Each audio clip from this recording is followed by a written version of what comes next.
The doctrine of abrogation. Now, as Christians, we believe that God can give revelations in one covenant and then later on can make a different covenant with a different group of people. That's right. So what's the difference here with this doctrine of abrogation that Muslims believe in, and why would we consider this a problem? By the way, we'll do number 7, but you did skip number 8, robbery. Oh, sorry. So we want to do number 7 first? Okay. Yeah, go ahead. Okay.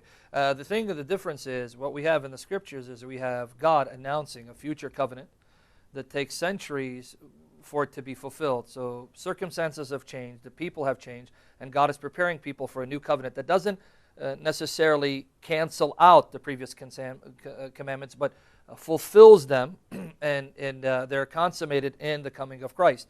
What you have in the Quran is a phenomenon in which Muhammad will say, look, this is what we're going to do today, or this is what should be done today, and then the very next day or the next week he comes and says, you know what I told you that week prior, forget about it, it's been abrogated, it's been canceled out.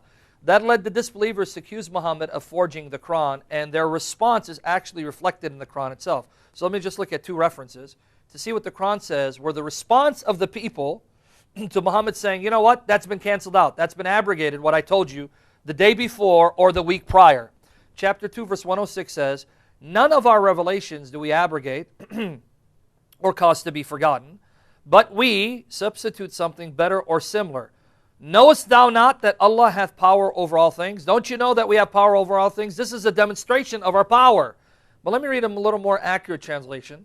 Hilali Khan, whatever verse do we abrogate or cause to be forgotten, we bring a better one or similar to it. Know you not that Allah is able to do all things? This is a word of rebuke to those who are questioning the wisdom behind abrogating passages. Allah is saying, man, don't you see this as a display of my power, my sovereignty? Can't you get it? I have the right to do this because I have the power to do this. Well, number 16, verse 101. Let me read this. And when we change a verse, 16:101, when we change a verse in place of another, and Allah knows best of what He sends down, they, meaning the disbelievers, say, you are a forger, a liar, muftari. Nay, but most of them know not. You see the response of disbelievers? You're making this thing up, man. If this is really from an all-knowing God, surely God is not going to cancel out the previous verse when He knows all things. He knows all factors. So He's going to recite the correct verse from the get-go. And Muhammad says, no, man, that's not how it works. This is a display of the power of Allah. He's showing you that He can do what He wants because He has the power to do it. So He'll tell you, don't do this today, but then tomorrow, next day, says, no, I want you to go ahead and do it.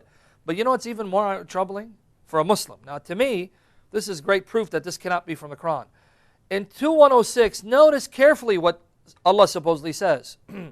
Whatever verse do we abrogate or cause to be forgotten, we bring a better one or similar to it. Now, I can understand you bringing something better.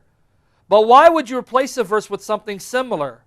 If it's similar, it's basically the same, isn't it? I mean, you're basically saying the same thing. So then why even cancel it out for something similar? I can understand that you'd give something better in its place, but even that introduces problems. How can some verses be better than other verses? I thought all of this is the speech of God. And not only the speech of God, it's the uncreated, eternal speech of God. Are you saying that in some instances Allah speaks better than in other instances? Is that what the Muslim wants me to believe? Yeah, and the additional problem I see is this is Allah's eternal word, right? Yeah. And in Allah's eternal word, on the last program we talked about a verse of the Quran saying that if this had been from other than Allah, they would have found in it much discrepancy, right? Exactly. Now, in Allah's eternal word then, right? So this is before any of this has been revealed. This is before anything is revealed to Muhammad. This is before any specific historical situations. In Allah's eternal word, He has a verse saying that there are no discrepancies in this book. And He'll have a verse saying that you're supposed to do one thing, and He'll have a verse saying that you're supposed to do something completely different. Exactly. So for instance, you go to one passage of the Quran and find out that the penalty for sexual sin is house arrest. You can go to another passage, find out that the penalty for sexual sin is lashes. And you go to the hadith and find out that the penalty for the sexual sin is stoning. You find all these different things. Yeah. You find that's supposed to be in the Quran. And this is part of the eternal Quran, because even though a sheep ate the verses, they're still part of Allah's eternal word. And so you have these different penalties.